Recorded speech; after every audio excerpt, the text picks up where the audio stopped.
Hello, everybody.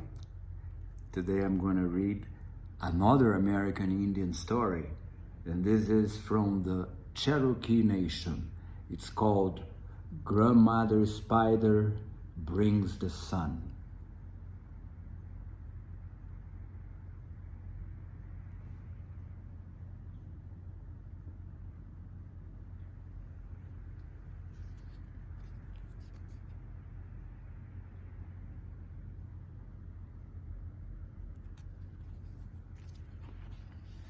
These illustrations are so beautiful, aren't they?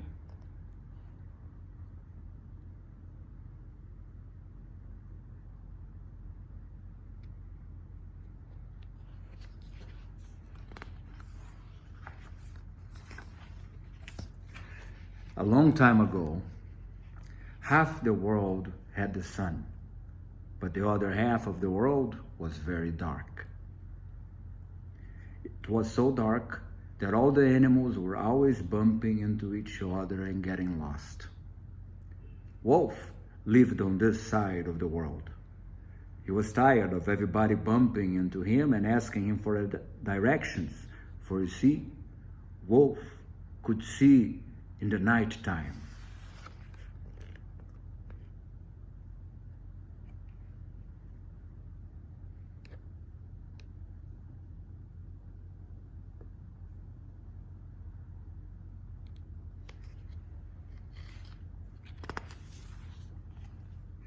Wolf gathered all the animals together in a big cave. He got up in front of them, crossed his arms, and he said, "I'm tired of everybody bumping into me and asking me for directions. I have an idea," he said. "I think we should go to the other side of the world and ask them for a piece of their sun. I think if they are nice, they will give us a piece."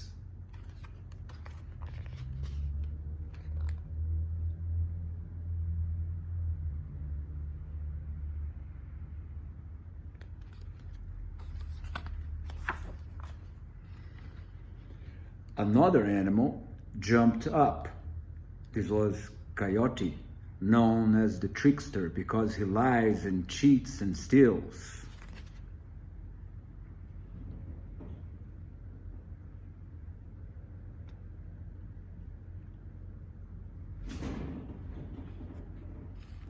Coyote said, "No, no, no, no, no. I don't think we should be so nice.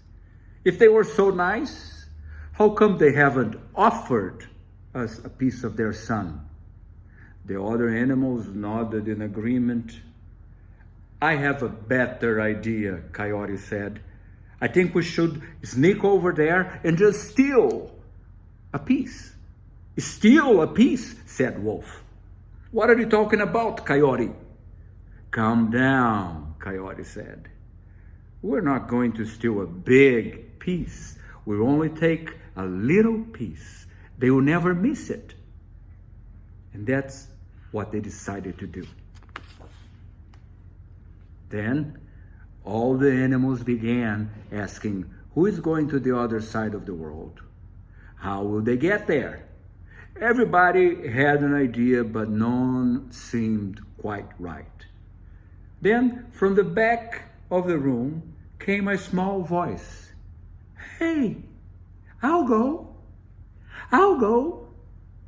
Wolf said, "Who is that? Come down here. I can't see you." Down to the front of the room came a little animal with chubby cheeks. He was shy and quiet. He stood up in front of all the animals, and as he looked at all those hundreds of eyes looking back at him, he got kind of scared. He looked out over the crowd of animals and he said in his timid voice, "Hi, my name is Possum."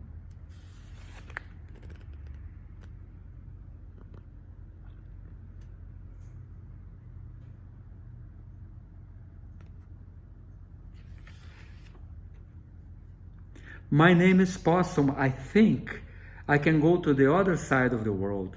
You see, I've got these long, sharp claws, and I think I can dig a tunnel.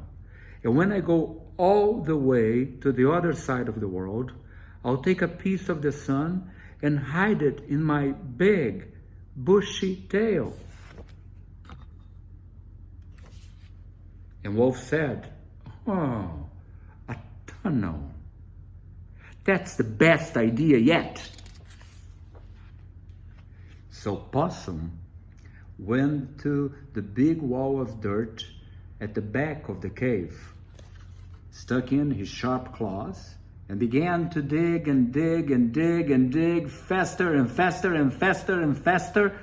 Possum disappeared inside the tunnel, and soon he had gone all the way to the other side of the world. Now, Possum had never seen the sun, so when he popped out on the other side, the light hit his eyes and he was blinded. His eyes got all squinty and he rubbed them with his dirty fist, saying, "Hey, I can't see, I can't see." Well, you know, Possum's eyes have been squinty and ringed with dirt ever since. Possum struggled over to the sun, took a little piece and put it inside his big old bushy tail. Then he turned around and came running back to the tunnel.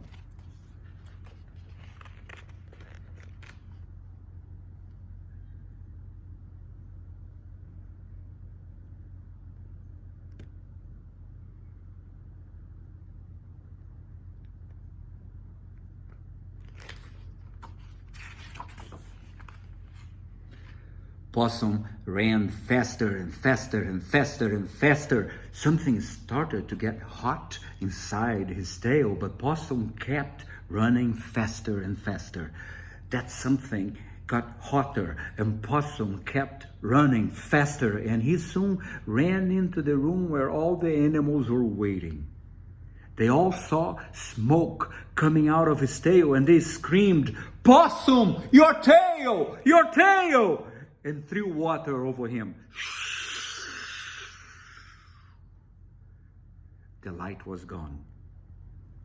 When the smoke had cleared, Wolf looked up and said, "Oh no, Possum, look at your tail. It's all skinny." And you know, Possum's tail has been this way ever since.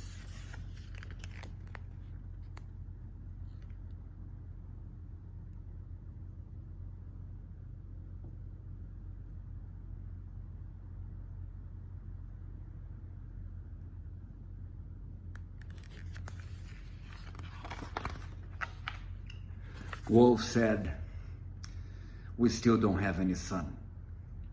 What are we going to do now?"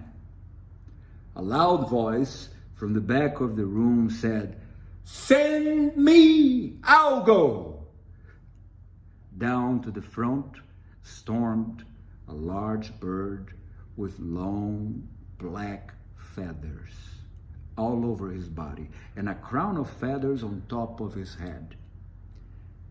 He held his head high and stuck his chest out as he marched importantly past the other animals. You see, this bird was a show-off. He thought he was the most beautiful bird alive. He stood up in front of all the animal people and he said, "It's me, Big Bad Buzzard."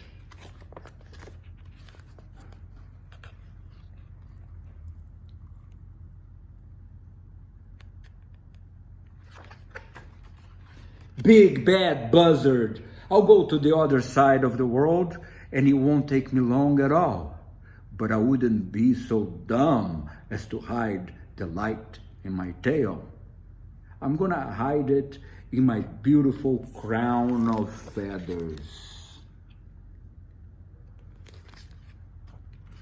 Buzzard jumped into the tunnel and soared through the darkness, and it didn't take long at all until he came out to the other side.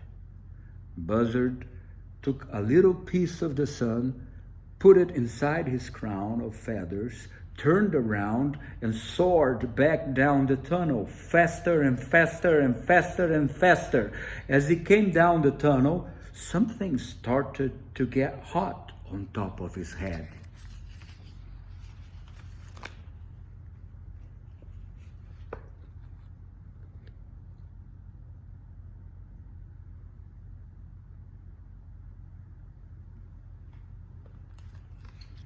Buzzard soared faster and faster, and something got hotter and hotter. Faster he soared, and soon he came into the room where all the animals were waiting. They looked up, and they saw smoke coming from Buzzard's head. "Oh no, Buzzard, your head, your head!" They got water and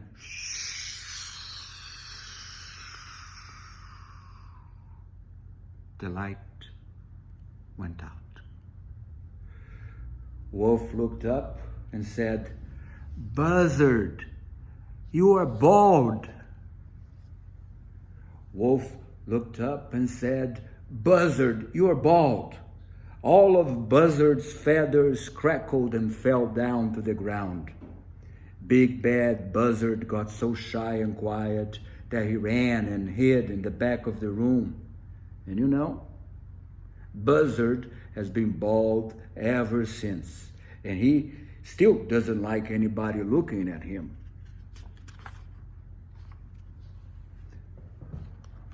Wolf said, "Possum burned his tail off, and now Buzzard is bald, and we still don't have any sun. What are we going to do now?" A tiny voice from up above said, "Send me. I'll go. Hey, hey, send me." Wolf looked all around, but he couldn't tell where the voice was coming from. "Who is that?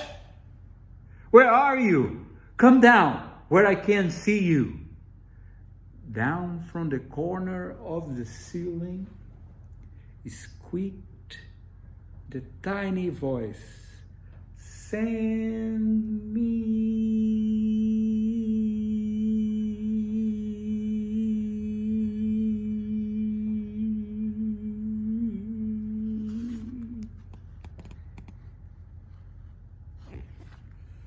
And right there, in front of Wolf, landed a tiny spider.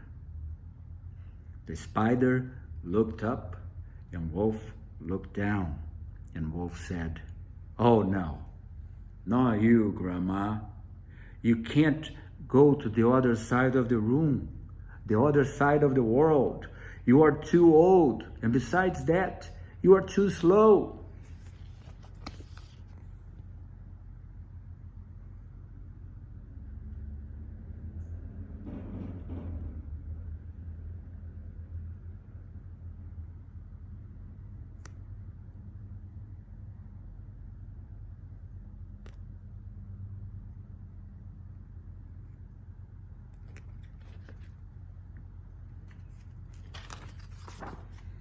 Well, this was Grandmother Spider. She had done many things to help the animals in her long life. She crossed her little arms and said, "I know I'm old. You don't have to tell me I'm old, but I want to help my people one more time.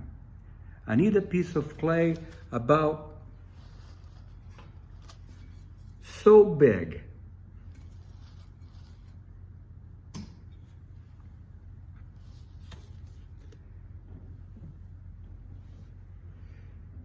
And you get me a piece, won't you, son?" Wolf went and got Grandmother Spider a piece of clay, and she sat in the middle of the room and began to chant. Soon she had worked the clay into a little bowl. She picked up that beautiful clay bowl and disappeared inside the tunnel. They say it took Grandma Spider a long, long, long time to get to the other side of the world.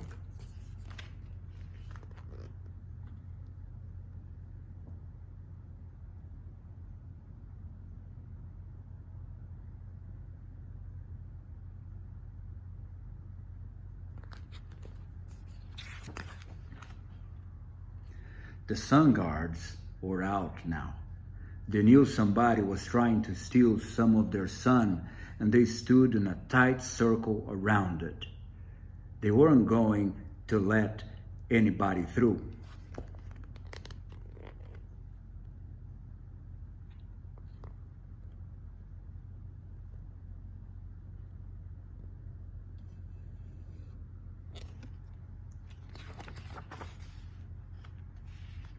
The sun guards were mean-looking monsters.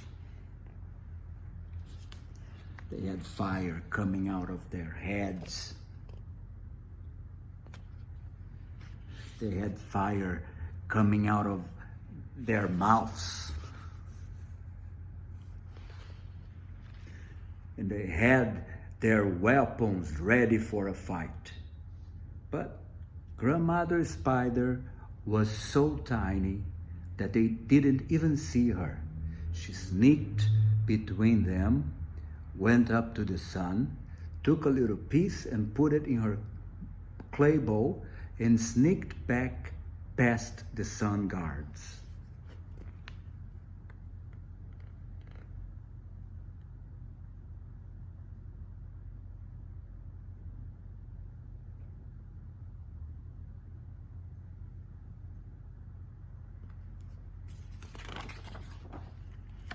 She came back down the tunnel very slowly.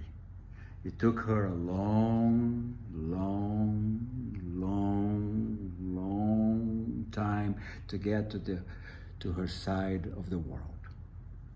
And as she got closer, something happened. The light inside her bowl began to grow. The little rays stretched out of the bowl. As she came out of the tunnel into the cave, the ball of light was growing. She could hardly even carry it. All the animals came running to help Grandmother Spider. Blind Possum and Bald Buzzard, Wolf and Coyote and Bear and Deer and all the others. But that ball of light just kept getting bigger and bigger and bigger and bigger, and it got so big that the animals had to squeeze it out of the cave. And as it squeezed out into the world, it bounced up into the sky. Boing!